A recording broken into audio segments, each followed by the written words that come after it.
E o executivo disse, não, filho, o pai não pode brincar, ele tem muita coisa para fazer. E o menino continuou insistindo. Então o executivo teve uma ideia. Ele abriu o jornal, tinha o mapa do mundo. Ele pegou uma tesoura, cortou aquilo em pedacinho, entregou para o menino e falou, meu filho, ó, monta aí, na hora que estiver tudo certinho, o pai brinca com você. Pensando que isso fosse demorar horas. 5 minutos depois o menino volta. Pai, está montado. Não é possível, filho. Mas como que você fez isso? Muito simples, pai. Aquele jornal que o senhor me deu cortado, do outro lado da página, tinha o retrato de um homem. Eu virei, eu coloquei o homem certo, quando eu virei o mundo estava certo. Mas não é isso verdade? Quando o homem está certo, o mundo está certo. Não tem nada errado com o mundo é um lugar paradoxal, potencialmente abundante, feito para todo mundo ganhar. O indivíduo às vezes diz o seguinte, se eu mudasse dessa cidade onde eu moro, mudaria a minha vida. Sabe por que não muda? Porque quando você muda de uma cidade para outra, você leva você com você. Esse é que é o grande problema. Então, o segredo é você mudar de dentro para fora.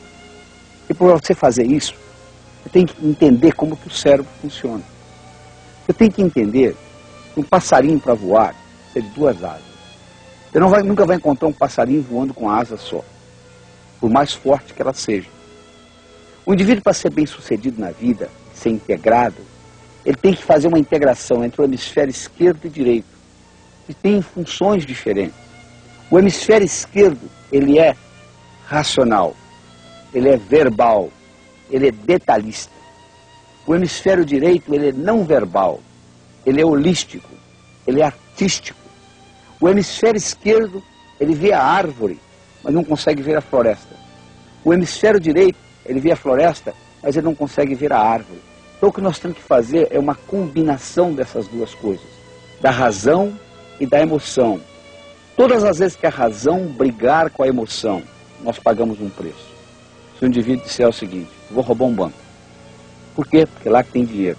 Mas a parte direita do cérebro dele disser, não faça isso não, que é antiético, ele vai lá e rouba o banco. 10 anos depois ele aparece com câncer, não sabe por quê? Porque houve uma falta de integração, de congruência entre a parte esquerda e a parte direita. Então nós temos que fazer essa integração entre a parte esquerda e a parte direita. Além disso, nós temos que fazer uma integração entre o pensar e o agir. Pensamento sozinho não resolve no mundo. O universo só conspira a favor de ação. O pai da psicologia moderna se chamava William James. O Dr. James era filósofo, psicólogo, professor da Universidade de Harvard. Uma vez foi perguntado ao Dr. James, Dr. James, na sua opinião, qual foi a descoberta mais importante nos últimos 100 anos no campo do desenvolvimento humano? O Dr. James diz, na minha opinião, a descoberta mais importante foi que antes a gente pensava que para a gente agir, a gente tinha que sentir primeiro. Hoje nós sabemos que o contrário também é verdadeiro. Se você começar a agir, a vontade aparece. Dona de casa sabe disso, ela já está com preguiça de arrumar uma gaveta, ela arruma a gaveta, acaba arrumando o armário, acaba arrumando o quarto, acaba arrumando a casa inteira. Todo momento que você começa a fazer alguma coisa, a vontade vai aparecendo. O Dr. James tem uma frase famosa que diz o seguinte, o passarinho não canta porque está feliz, ele está feliz porque canta. O passarinho não canta porque está feliz, ele está feliz porque canta. Ou seja, comece a agir, que a ação é fundamental. Então, na hora que você equilibra o hemisfério esquerdo com o direito, ou seja, a razão com a emoção, e na hora que você equilibra a parte anterior, que é o pensar, e a parte posterior do cérebro, que é o agir, e que você faz que tudo isso integrado, as coisas acontecem mais facilmente na sua vida. Então, essa autoestima que você tem, mesmo que ela seja lesada, você pode modificá-la. Porque conhecendo como o cérebro funciona, você pode alterar a sua autoestima. Por exemplo, uma coisa importantíssima, relaxamento. Você aprender a relaxar.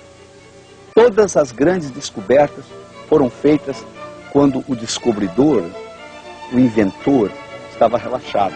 Porque é impossível você trabalhar com o hemisfério direito com a musculatura contraída. Vamos pegar alguns exemplos na história. Albert Einstein. Quando ele descobriu a teoria da relatividade, ele estava no fundo do quintal da casa dele, deitado numa rede, imaginando que ele viajava num raio de luz.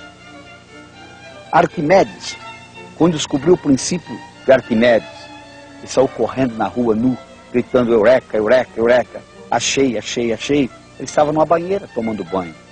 O Arquimedes trabalhava para um rei este que recebeu de presente uma coroa de ouro, e o rei estava em dúvida se a coroa era realmente de ouro ou não.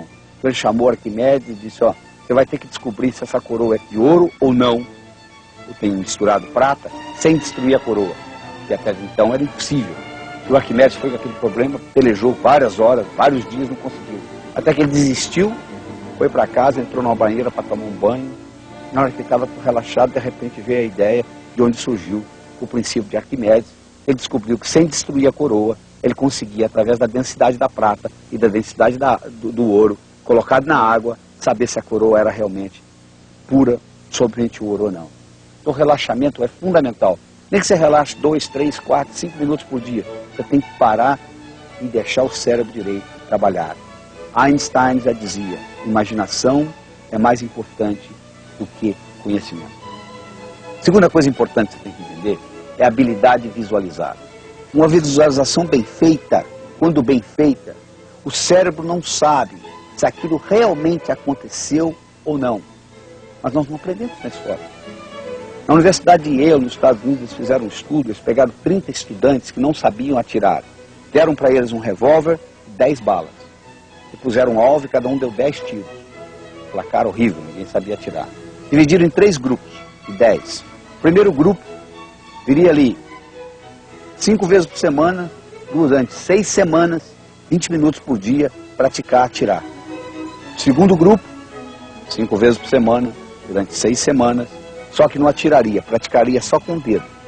E o terceiro grupo, iria ali, 5 vezes por semana, 6 semanas, 20 minutos por dia, conversar, bater papo. 6 semanas depois, eles retestaram os 3 grupos. O grupo que praticou com o revólver melhorou 83%. O grupo que praticou somente com o dedo, imaginando que estava atirando, melhorou 82%. E o grupo que ficou ali conversando não melhorou nada, mostrando que o revólver era nada mais, nada menos, um instrumento para manter a sua mente fixa. Vai ter uma reunião importante amanhã? Visualiza aquela reunião dando certo. Quanto custa isso? A visualização é fundamental no processo de sucesso. Outra coisa importante para você desenvolver a sua autoestima é você entender que não existe sucesso sem falha. Aliás, não existe falha no mundo. A única falha que existe é não participar. Como é que você aprendeu a andar? Você levantou, caiu, levantou, caiu, levantou, caiu, levantou, até que um dia você andou. Às vezes você caiu e falou, não levanto mais. Você não teria aprendido a andar. Então, a única falha que você pode cometer é não participar. Os estudos mostram também que é muito importante para a sua autoestima você aprender a sorrir. Já percebeu que as mulheres sorriem mais do que os homens? E elas vivem mais, 9 anos mais do que os homens. Você vai num lobby de um hotel, você vê um casal saindo do elevador, o homem sai sério, a mulher sai sorrindo. Quando você sorri, você libera do seu sistema nervoso, do seu sistema endócrino, uma substância chamada beta-endorfina, que é um hormônio importante. Isso ajuda, um hormônio anti-estresse. Além disso, para você franzir a testa, você utiliza 32 músculos. Para você sorrir, você utiliza apenas 28. Sorria, nem que seja por economia. Outra coisa importante para você desenvolver sua autoestima, você tem que capitalizar nas suas qualidades e não nos seus defeitos. Você tem que perguntar, em que eu sou bom? Olha esse slide aí, ó. Você está vendo aí, ó. Esse baixinho que está aí, ele mede 1,50 m. O nome dele é Bill William Shoemaker. Esse outro aí que nem cabe no slide direito, tem 2,20 m. O nome dele é William Chamberlain. William Chamberlain foi um dos maiores jogadores de basquete que o mundo já teve. William Shoemaker foi um dos maiores jockeys que o mundo já teve. Você já imaginou o Bill Shoemaker, 1,50 m jogando basquete? Seria medíocre, né? Você já imaginou o Chamberlain com 2,20 m querendo ser jockey? Pobre do cavalo. Ele sairia do lugar. Mas infelizmente no mundo tem muito Shoemaker querendo jogar basquete e tem muito Chamberlain querendo ser jockey. Você tem que questionar o seguinte, quais são as minhas qualidades? E você tem que capitalizar nelas. É importante você entender isso. Outra coisa importante é você melhorar a sua autoestima, seus amigos. Se você vive